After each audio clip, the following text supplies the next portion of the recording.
All right. Yeah. I've got everything.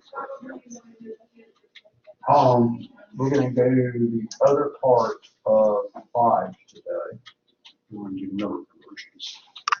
But first, before I do that, have y'all got any questions for me on what we talked about Monday or Tuesday, whatever day it was, the other day this week?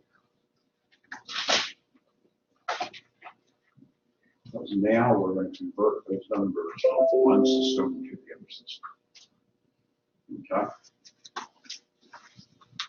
Make sure my phone is.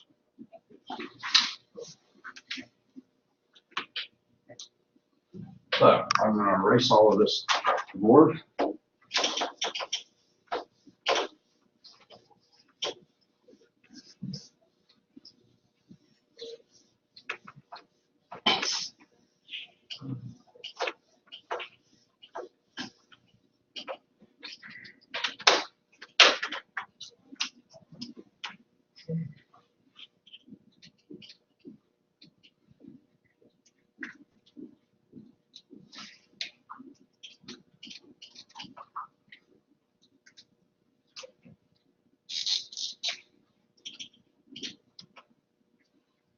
All right, now,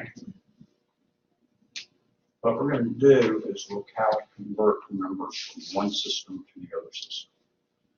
And well, I was making a note up here on the board, so I'm going to do this slightly different than what I've done before. So actually, we sort of bumped into it Monday afternoon when I gave the lecture Monday afternoon. I went, this should make it a little bit better. Yes, I'm going to try to keep the binary numbers in red, hex numbers in green, and decimal in blue. Make it a little clearer which one's which. Okay? And so that's all those little letters sitting there for, just to remind myself which color I'm using on which type number. All right? But they should be all identified, although sometimes I might not put identifiers on them. Because with if it is a binary number, we should have a subscript 2 after it. If it's a hexadecimal number, we should have a subscript 16 after it. And if it's decimal, we don't normally put the 10 after it because that's the number system we work with.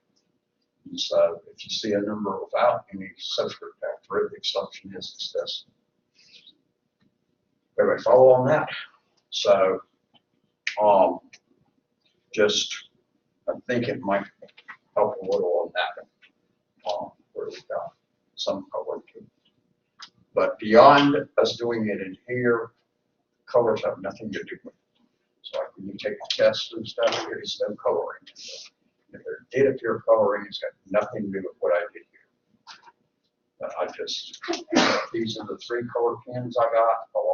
We had the blue one, obviously, and I went down there to the closet and grabbed 2 other colors so that we could have 3.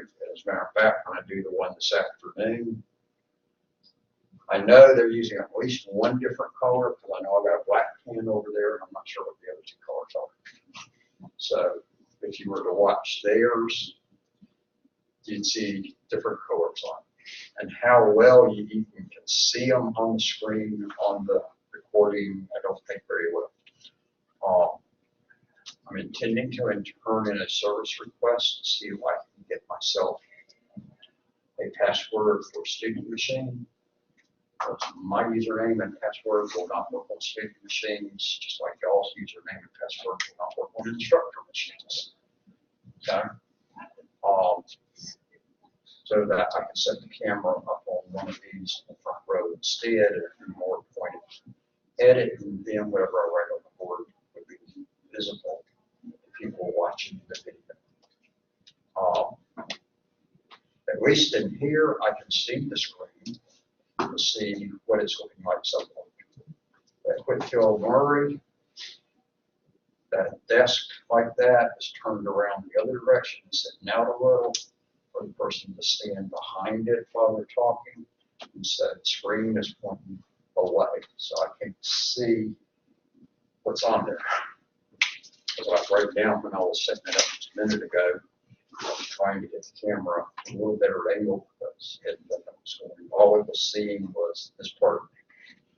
And I was wanting to try to get the head over there. Then I'm like, well, don't get the head over here. So it's fine.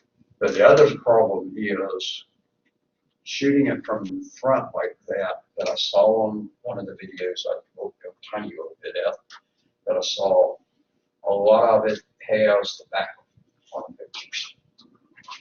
Because I'll walk forward talking to y'all and then it's on the forward edge of the camera. And that's not really good.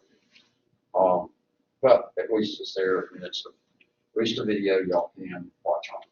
If you haven't noticed in there in Blackboard, I have moved basically 3, 4, and 5, well, not the days, obviously, sessions from the online and in-person classes into there.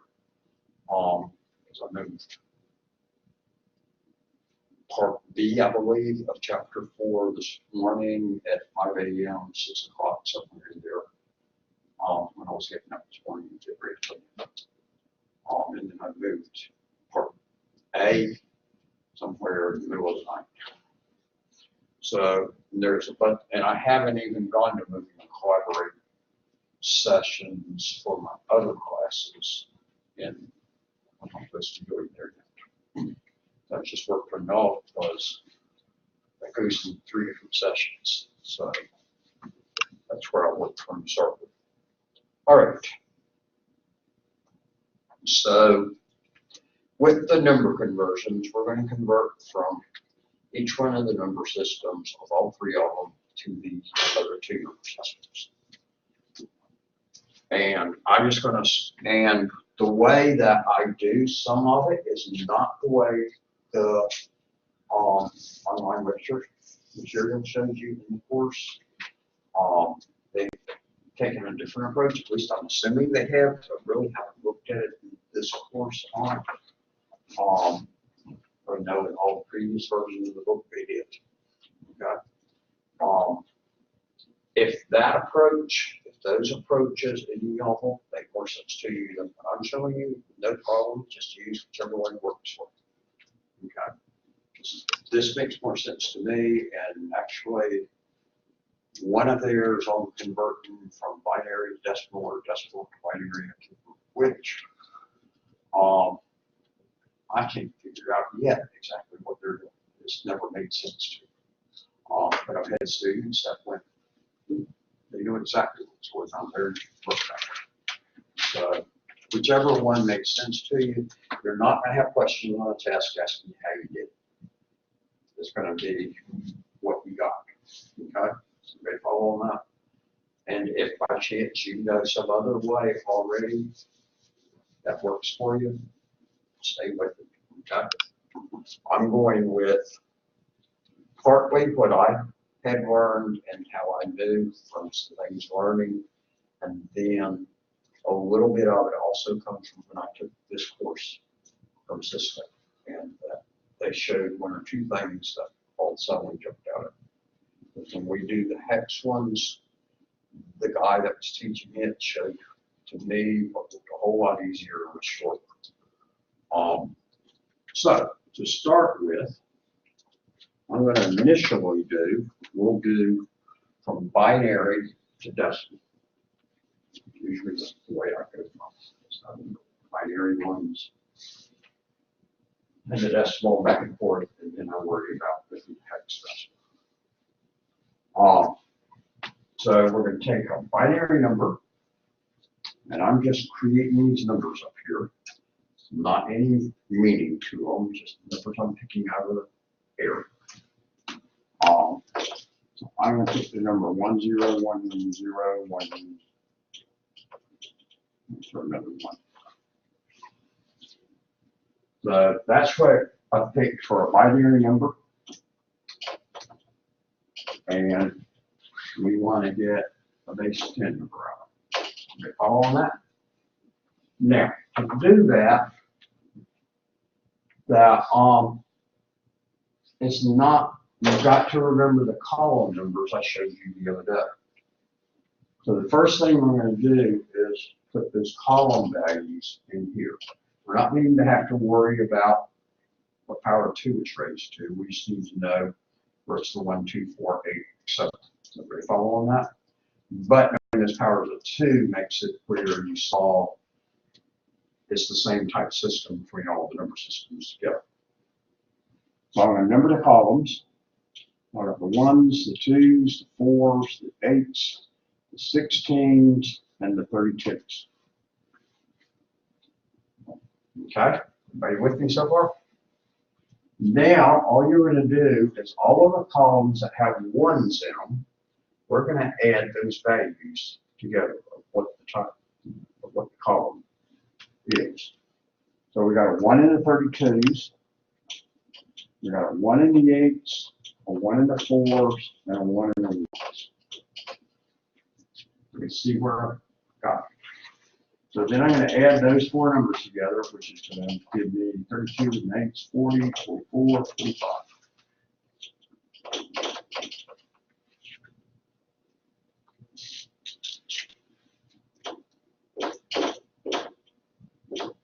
And so there's my answer. I'll follow on that one. That one usually for most people runs pretty straightforward. All you're going to do, if you're going from binary to decimal, remember your columns, and add up all of the 1 column value parts that have 1s in them. Okay? What is the power of 10? It's a base 10 number. It's a decimal number. Remember that was optional there. Okay? Because the subscript after it tells you which base a number is. And obviously right here, it's important on this one that we put 2 there because that could be a base 2, a base 10, or a base 16 number. It's a legal number in all 3 number systems. So if you just saw that number sitting there, you wouldn't know which one it was. You might take a guess that, well, it's supposed to be a binary since it's just 1s and 0s, but it could be any one of the 3. Okay? Does that one make sense to y'all? We'll come back and do a couple after I go through all of these, okay? Unless y'all need me to go through another one right now.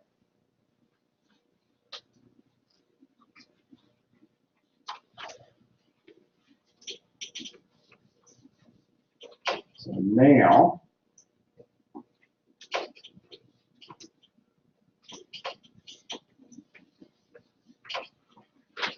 we're going to go with a decimal number.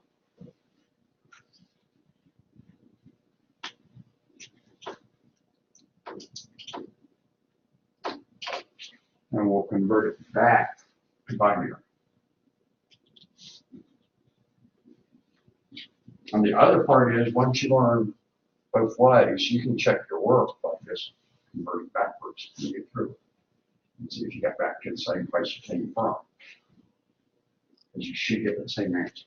So we're going to take that number there, and then we're going to number columns over here for binary until we get to a number that's bigger than that number. So I just went ahead and left what I had up there, and need 64 added here also. Okay? You really don't have to put that 64 one on there because we're not going to use that column. But by doing it up to there, you know you've gotten all of your columns. If you go to one to a number bigger than that number, it's time to quit. Okay? So I always go to one column bigger than one we have.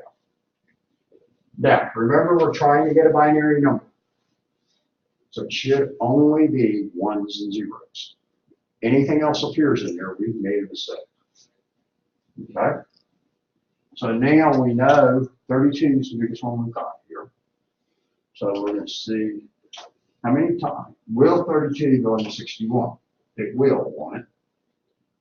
One time, right? So we're going to put a 1 in the 32's column. And we're going to subtract the 32 from the 61, which should give us 29.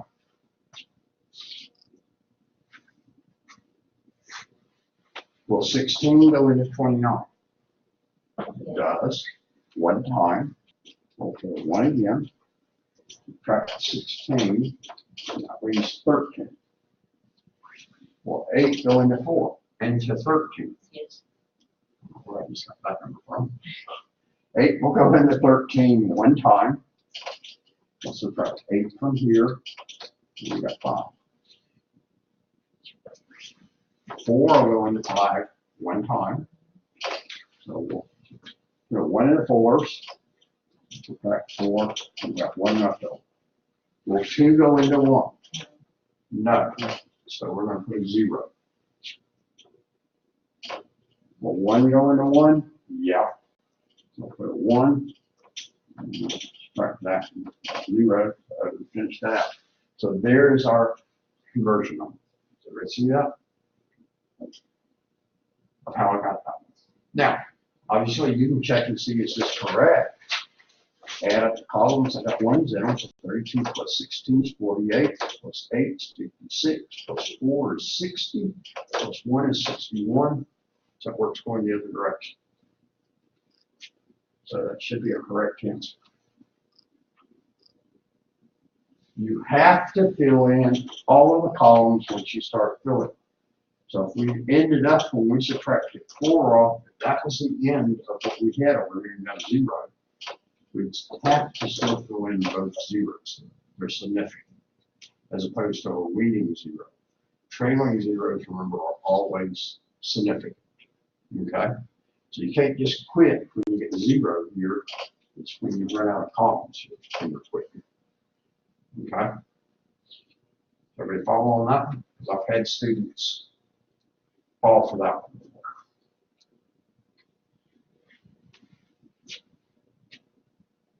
All right, now, which one do I want to do next? I guess we'll do decimal and hexadecimal.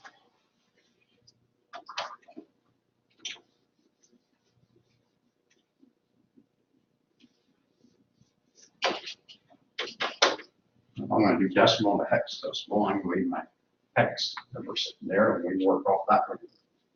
You convert it to hex instead. Okay. In this case, it's going to take a little bit more work, but we're really going to be following logically what we did on the other. Okay. So we're going to number our columns again. My next columns down. Which was the 1s, 16s, and then the 256s. I'm going to work the same way I did at this point as going dividing. Okay? But now remember, we can have a whole lot more than just 1 and 0. We can have anything from 0 to 15, but remember where it gets to the double digits right there, they're going to change into letters. So we're going to take 16 here and look again. How many times will 16 go into 61?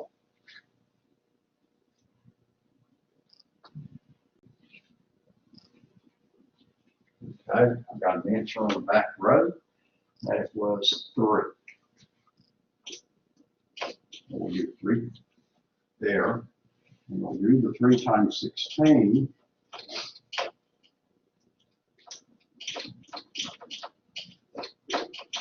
And that's 48, right?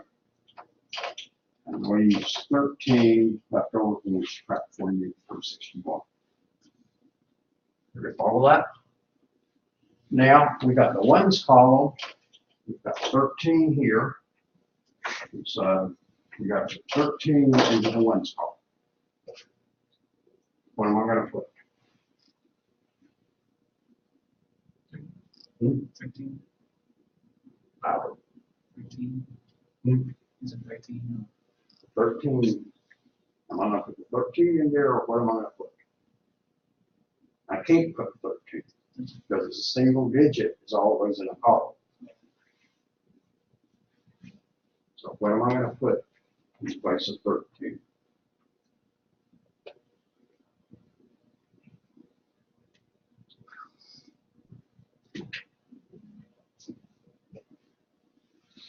Would it be 9 that you put in there? Hmm? Would it be 9 that you put in there? Mhm. 4. 1. 8.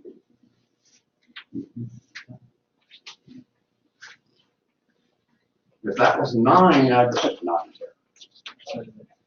Okay? That's 13. Right. We said 10 was A, didn't we? 11 is B. 12 is C. Oh, okay. 13 is D. Okay. Show the letters in there. Okay? Now see where that came from now. Okay? Let's see where we used our letters. So that was a good one. I picked that there. And I really, as I was working on it, I was like, wow, that wasn't just our letter. It's not when you've got another one with letter. Okay? Now, some of them aren't going to have letters, some are going to have letters.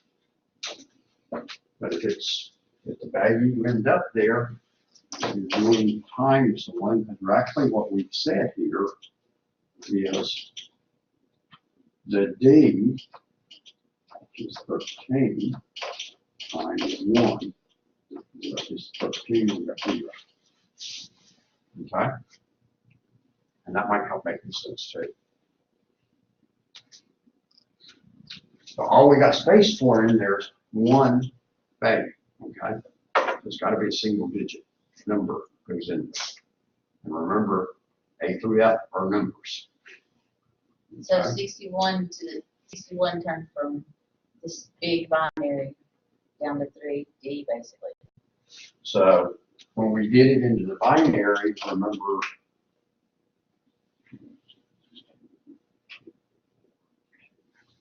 it was a 6-digit number, okay? So when we put the 61 into binary, it made a 6-digit number on it. When we're putting it over here into here, it cut it down to a smaller number. Yeah. So this is 30 something. It's not 3D. It's 30D or something. I'm not sure how you, I always say it was 3D on that. Okay. But this makes it smaller for you to hex. Made it bigger for you to binary.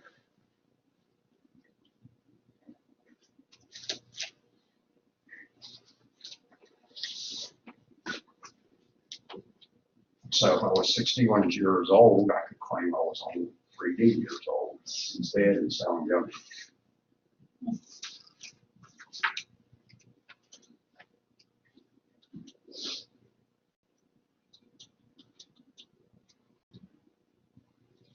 All right, questions on that one? Don't follow that one? How we're doing that one? All right, now let's take one from hex and go to decimal.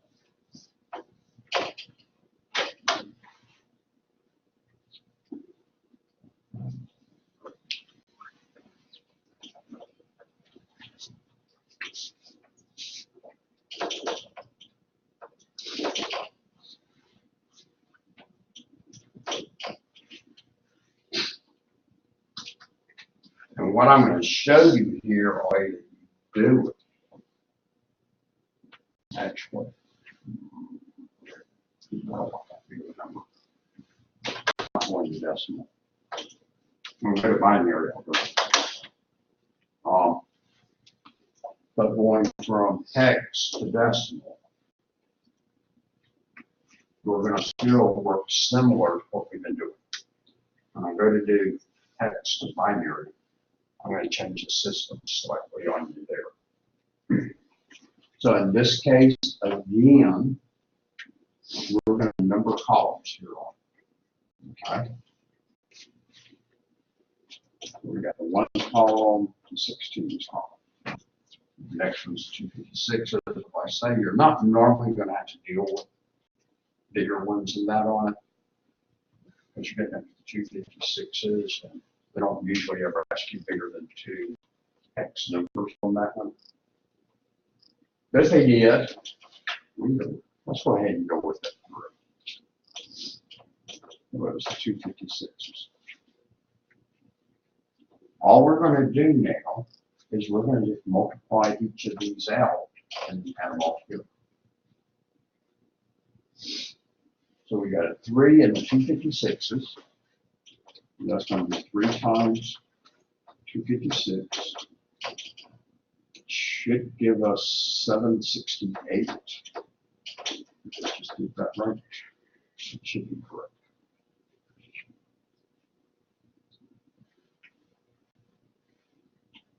What I did was I multiplied 3 times 250 and then added the 3 times 6 to it. So I did it appropriate in my head. Okay. The next one is E times 16. Well, E is a number we know. We got to now put it back to the double digit on it, and E is 14.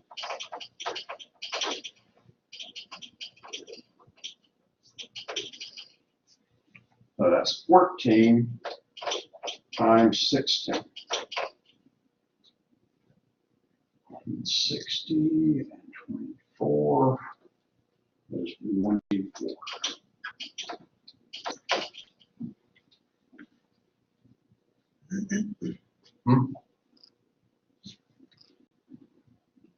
So what I did was I did 10 times 116 is 160, and then I did 4 times. That's not. It's 224. That's not right. It's 224. Huh? 224. I did 4 times 6 instead of 4 times 16. So I missed it by 4, by 40. And that does happen. Okay? Which is why y'all got to check me, because I checked. And the next one is 5. It's in the 1s column, so 5 times 1 is 5.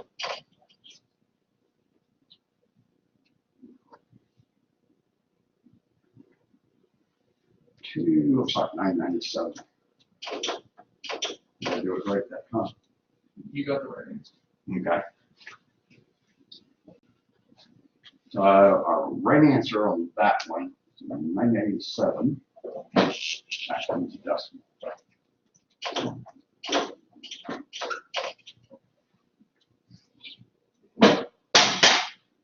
Okay.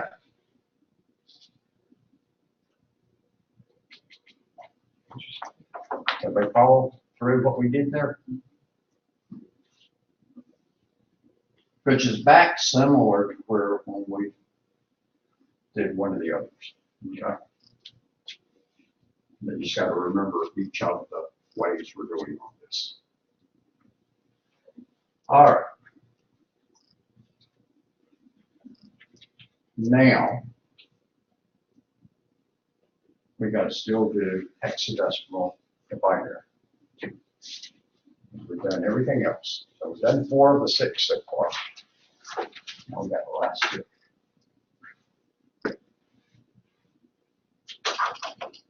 Get rid of all of this. We don't need that. Don't need that. Let's just do that one to binary then. Okay, you know it's 997 in decimal. So we'll head off to the binary. Now, on this one, instead of looking at these column values, we're really not going to use them. Okay? Because I'm going to show you where you'll have to get that big of stuff to it. Okay? This looks a whole lot easier for me to do. Remember what I told you about the reason we're using hex. That one value here will switch to 4-column number and binary. Now, remember that? That was the big thing for doing while we're doing with hex. That will work easily for us to do conversion, or we don't have to get real big and complicated about this binary number.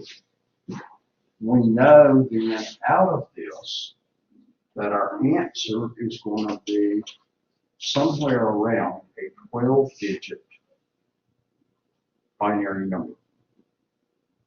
Because each one of these numbers will be a 3-digit, a 4-digit binary number. I'll follow on that. So we're going to convert, and it doesn't make any difference on what I'm doing right here, which way I work on them, as long as I keep them in the correct order. Okay, so I can work from the left to the right or the right to the left.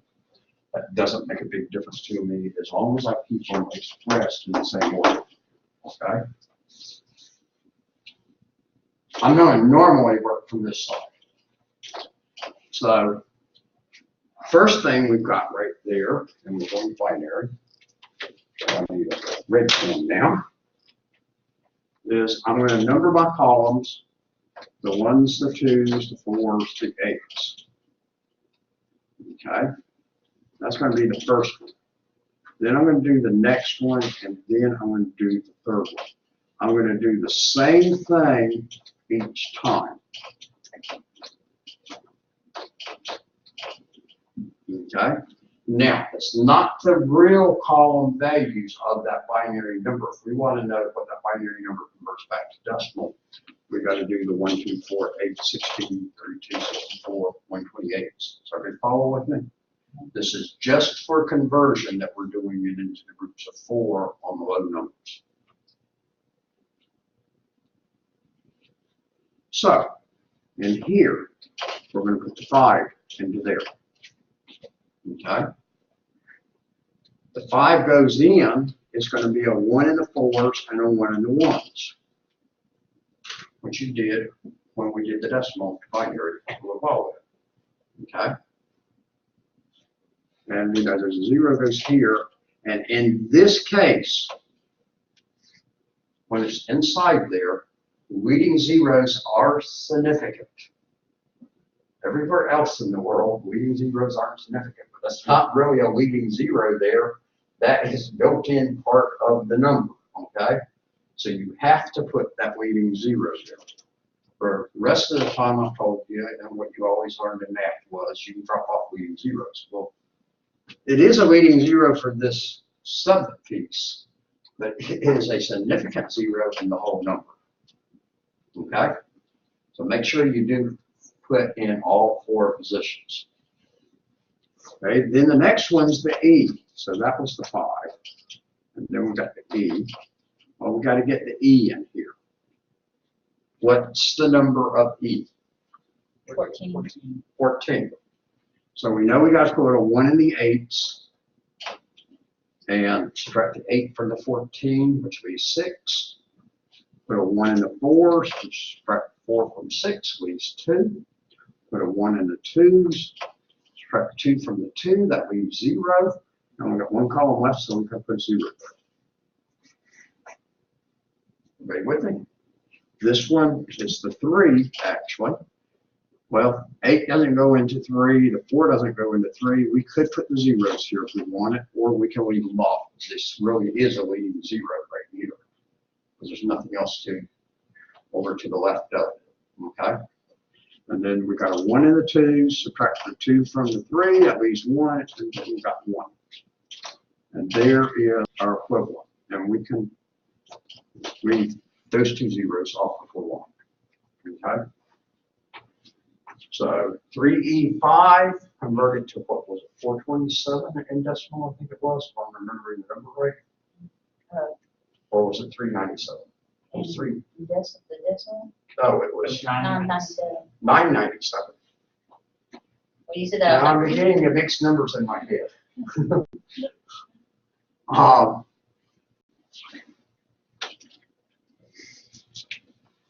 it was 997 in decimal.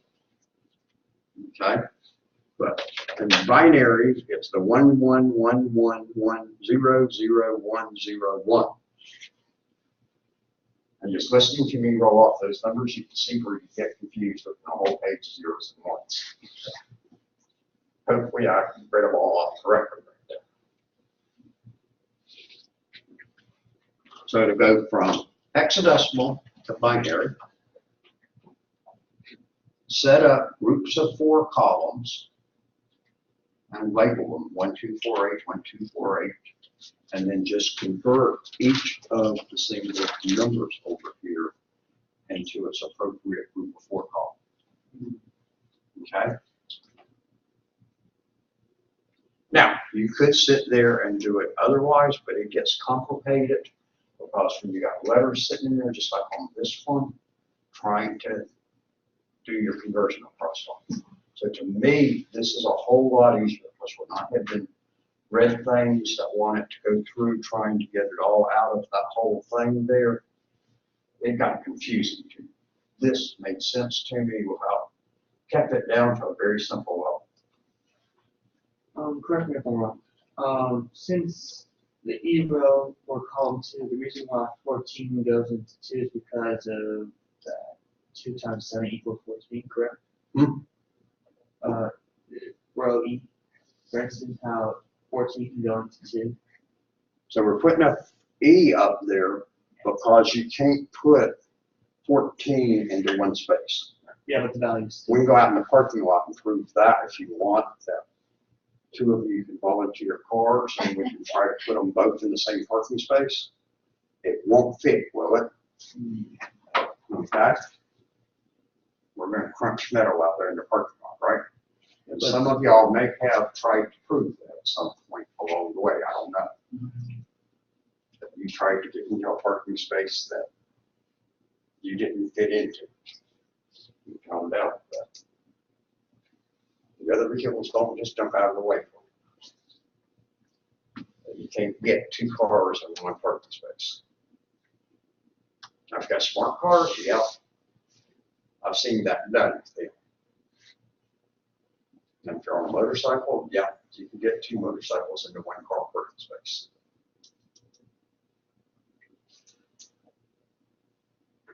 But if you got normal cars, you can't get 2 of them in the same space. Is there ever an instance where you need to go higher in those brackets that you're putting the hexadecimal in to keep up with? Is there ever a time you have to go higher than the 8? No, not for this. Not Not doing this where translate. we're doing the conversion. Okay. Okay. But remember, if we're looking at this number and we were going to convert this number from binary back to decimal, we'd actually number it in 1, 2, 4, 8, 16, 32, 64, 8, 256, 512. Okay. I was just wondering because I didn't know, like, because the E was 14, if it was going to have to go into the 16 first rather than 8. Because the biggest thing you can have in here is what letter? Yeah. F. Okay. F converted over is a 15, right? Right. So that would be, the next column would be the 16s or less than 16. So you put a 1 in the 8s, subtract that from the 15, I see. 7, 1 in the 4, 1 in the 2, and 1 in the 1. Okay. And we got the biggest 4-digit binary number you can have right there. Wow. You can't be any bigger of a 4-digit binary number than 4 ones. Right. Just like you can't have any bigger 4-digit decimal number than 99999. 4 nines, right? So if Anything it's bigger is going to go over into more columns. Yeah. Okay? And that's the reason we can go with what I showed you, and that's also the reason you were using hexadecimal. Mhm. Okay, because no matter what's in those 4 columns, we can convert it into a single-digit hex number. Yes. So you can go up to F and then everything after F's going to take 2 columns. It's going to take 2 columns. Right, It's okay. going to go to our Okay. next column. Okay? I was Because wondering about that. you're into the next half of the body. Okay? You can jump to the next thing like that. Right, Okay? okay, I got you. And that's an important concept to get right here, what we've been talking about the whole way of why you're doing it. You may not have a question like that on the test, but you need to know that to understand why in the world are we bullying affects us, okay? So everything Why? after F is gonna go to 2 columns, like G will be in 2 columns. There's not a G. Something. I mean, like, That's we're counting, and we've gone in heads. We went from 0 through 9. The next thing that comes after F, if we added 1 to an F, oh, I see what you're saying. we get 10. Okay, I see what you're saying. Because F plus 1 That's it. is 0 and carry the 1, which is just like 9 plus 1, 0 and carry the 1. Or in binary, it's 1 plus 1. Well, that's bigger than your maximum number, so it's a 0 and carry the 1. You have to go back to. And it worked the same way on all 3 of them. The one you know already is the 9 plus 1. And anytime you had a 9, you added a 1 to it. And we're not worrying about adding bigger numbers to it. Okay? So we're just adding 1s, is all. The book may show you slightly on the other, but I don't worry about that. Okay? Because you really don't need to be doing any binary arithmetic for most stuff now. If you got into scientific mathematical programming, yes, you'd have to start figuring out some more of that. But that's not what we're doing in here. That's not what we teach at this school. Okay? But if you decide to go down to Kennesaw State when you finish here and get a computer science degree, or go to Georgia Tech and get a computer science degree as opposed to an IT or a business and computer degree, you may well get into that. I did take a whole course on it one time in college, and that confuses me still. I can deal with 1s, okay? And that's also the reason you see t-shirts sometimes that say that in the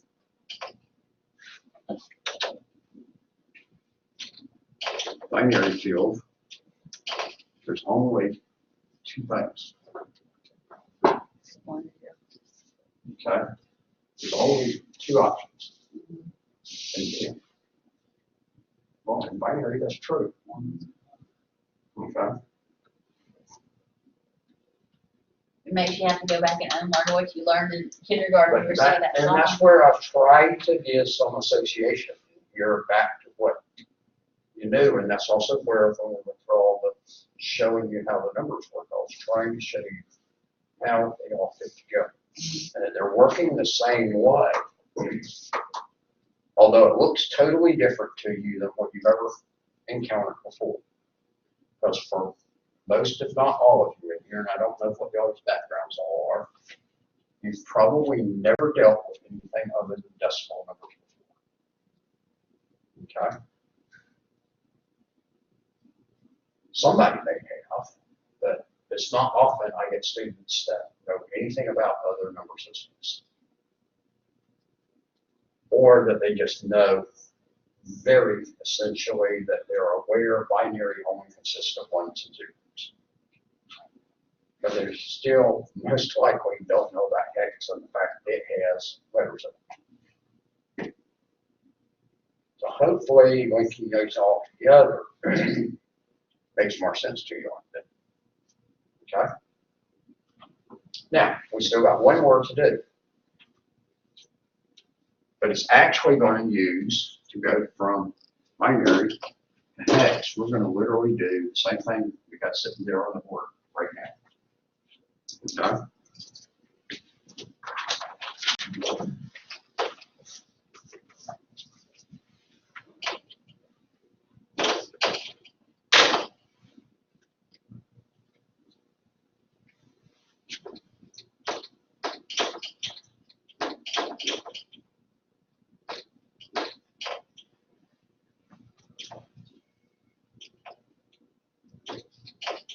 No, I didn't know how to get there. So we're going to go from binary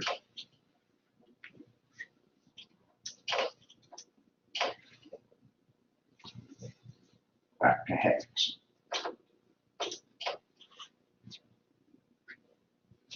We're gonna work on the same principle we just did.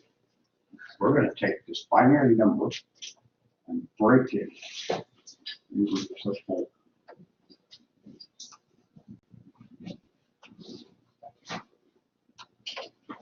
Okay?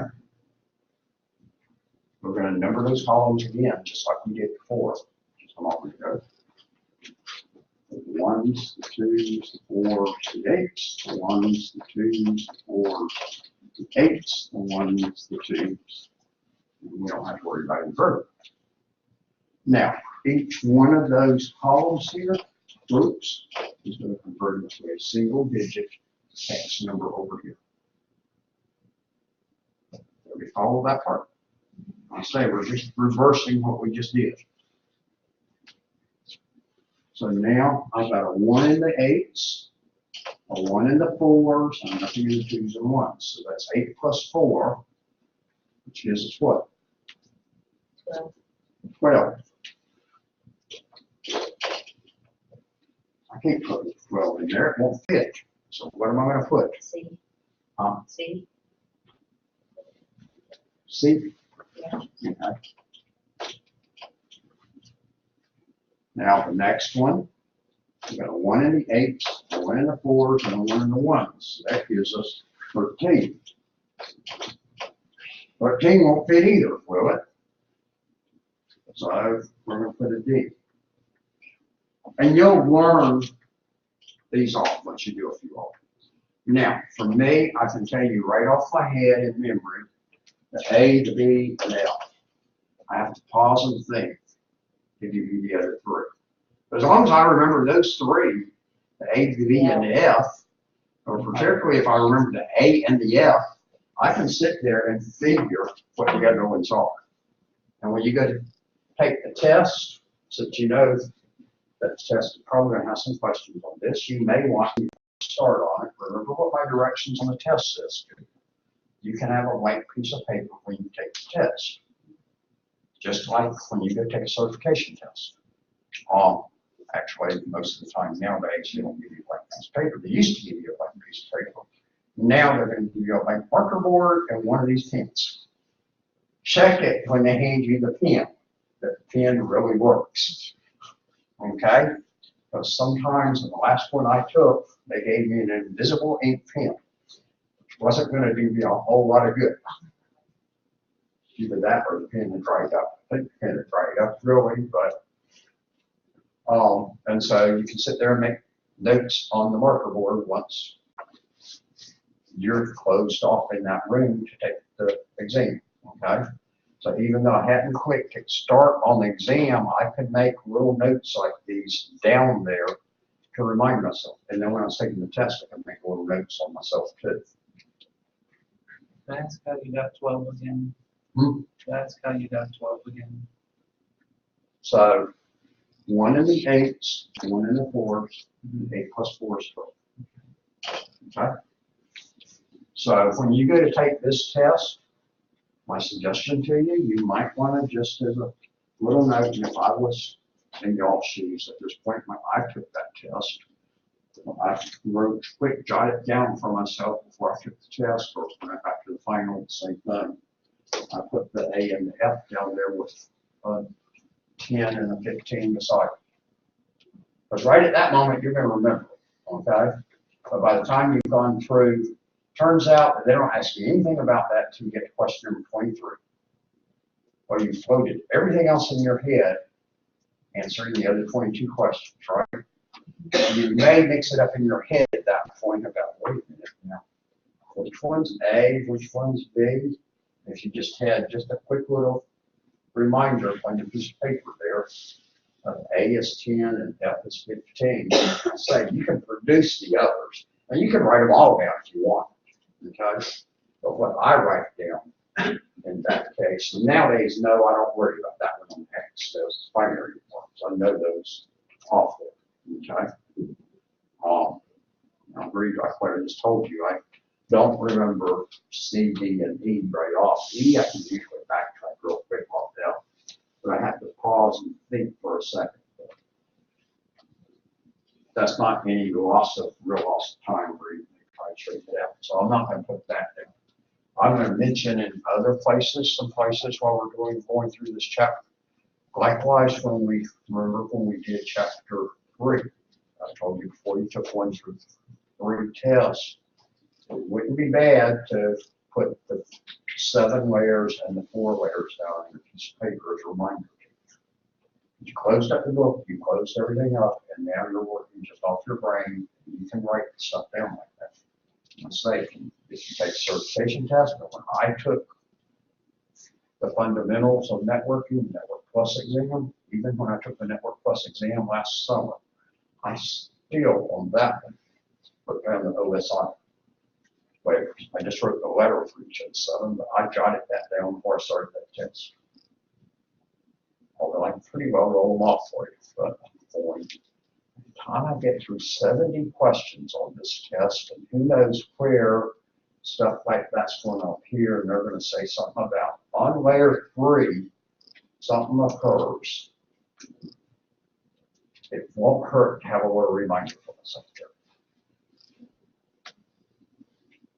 And then this one, we got to get that 13 over there, which was a D.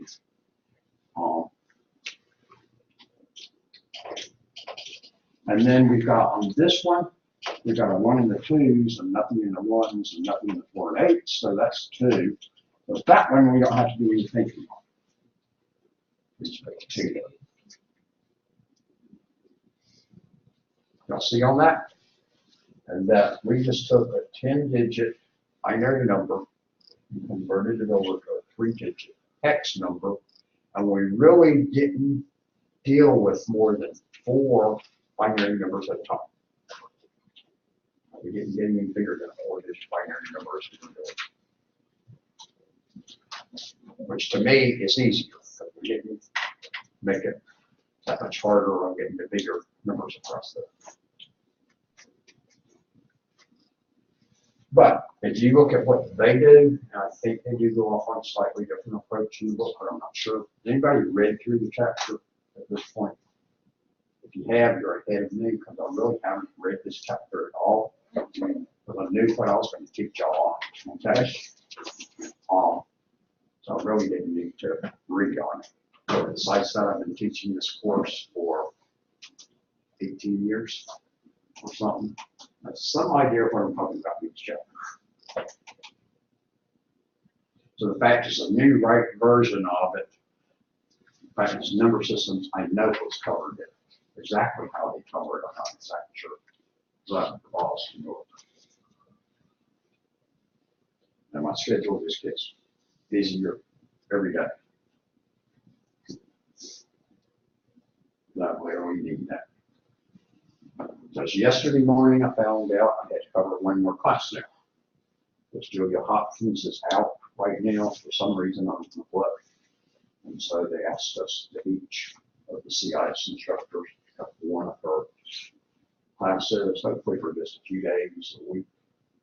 But because she was worried about keeping up with them and keep doing anything.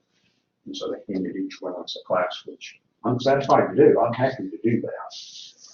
But it's when we're a little thing on there. I was actually working on that at 5 or 6 o'clock this morning. Because when I looked at it yesterday, first time I looked at it, I went, okay, this isn't too bad. And then I looked at it all, so I went, yeah. I went, wait a minute.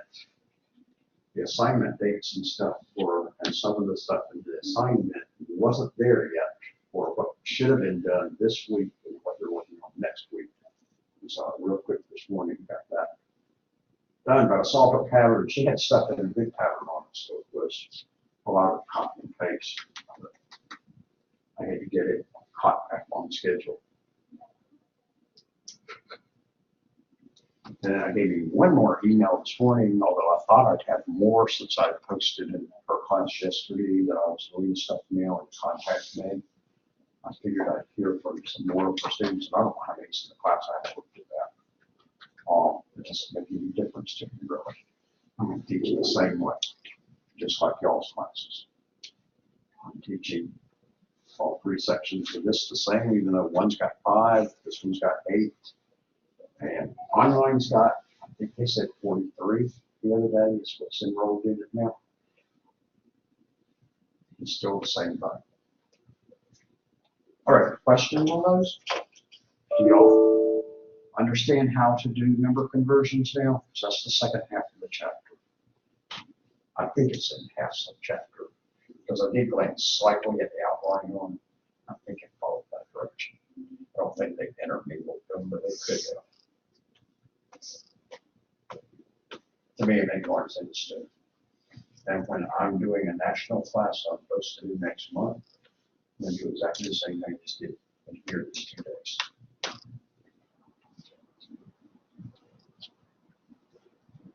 All right, questions on those? Do y'all need me to do any of them again?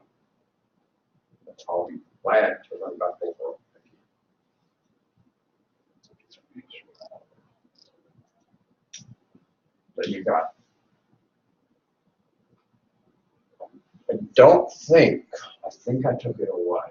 Although it said it was still a 3 year, I'm not sure where it's sticking at right at the moment.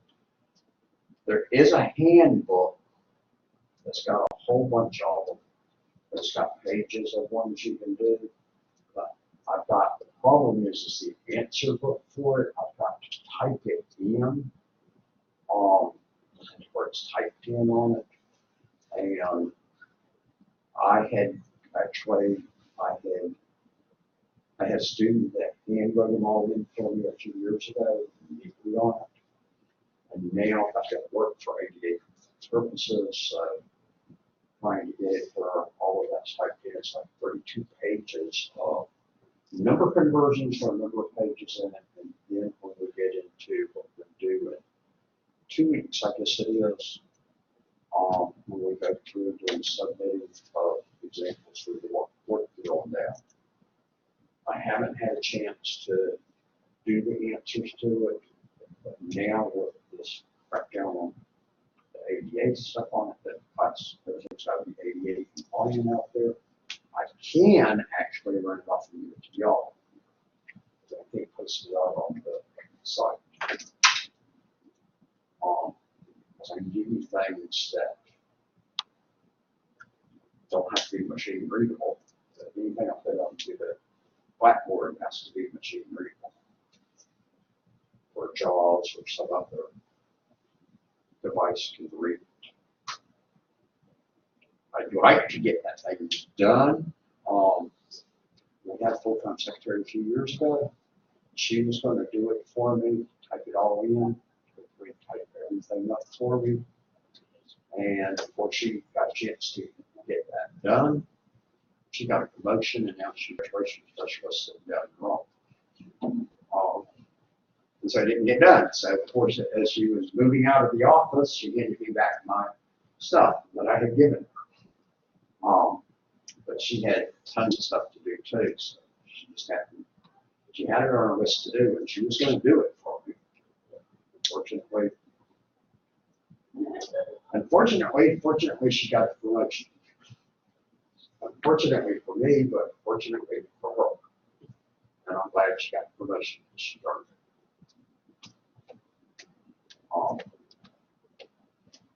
I miss her as a secretary. She did lots of work for us. And we haven't had a full-time one since. All we got is a student assistant there. So I don't have anyone to pass it on to at all.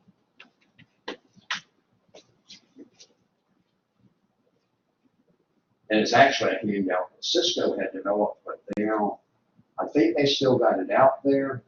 They don't have to worry as much about compliance on it exactly. They put non-compliant things out. I haven't found another instructor somewhere in the country tell me that they've redone compliant. Because otherwise, I can convert other things. With that, there's a bunch of, I didn't have the original text thing either, just the other part. All right, questions on all that? Any questions? So y'all can work from those.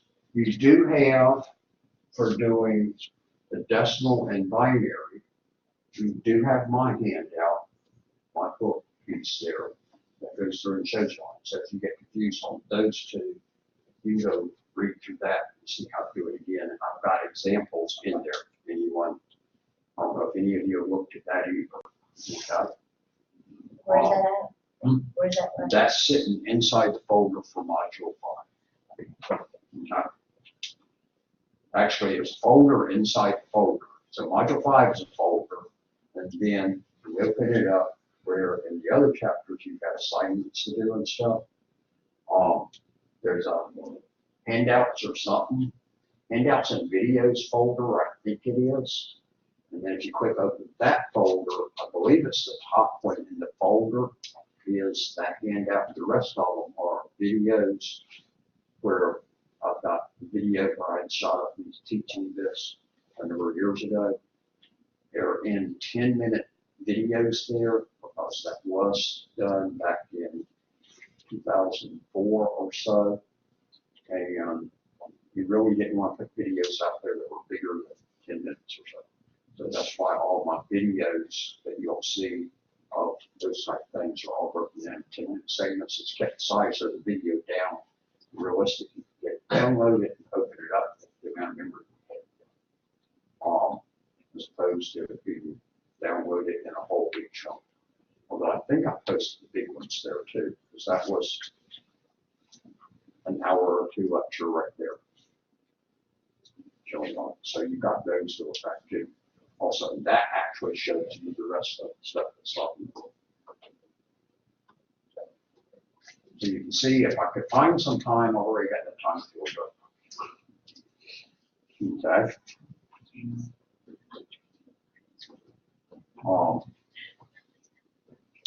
But I keep trying to do whatever I can do to help y'all. And if y'all need me to go back over it Tuesday, we can review again cycling on it on Tuesday. Because I don't think what we're doing next week is just the basic addressing and stuff of Ethernet, and the following week is subnet, if I remember right. And the basic stuff, we get through that pretty quickly. It's when we get into the subnet, it'll take time again, and it'll be a case again, I'm gonna go for it multiple times. On the subnetting? So that y'all understand that. So But saying that there to me is a major concept also, understanding. Okay. You need to know all the stuff, but that's one of the, if you've got that down along with you've got, and to have that down, you gotta have this down. Okay? You gotta understand this. And then if you understand the OSI model, that makes the whole thing fit together of all the stuff you're seeing and the importance of trade-offs. We've already talked a little on, but we're going to talk on about those on the book also. Those are to me, if you know those things, you pretty well got this class there. And then we got Network Plus again. Okay.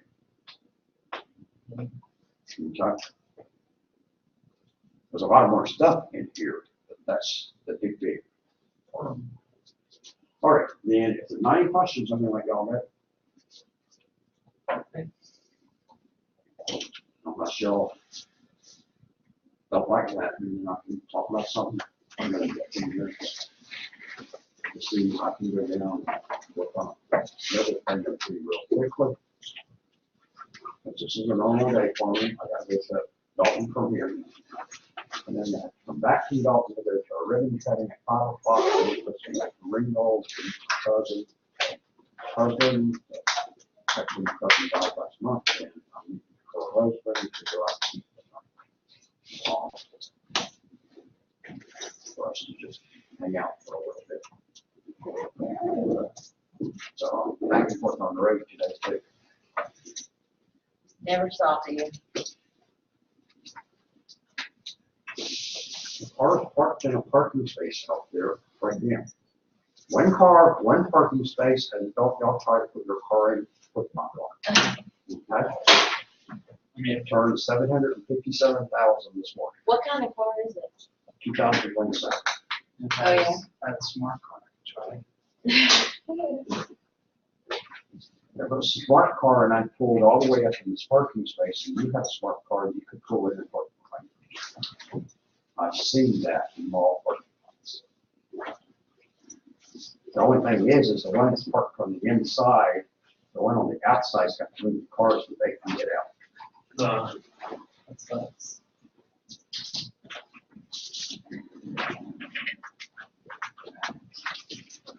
You have a good day.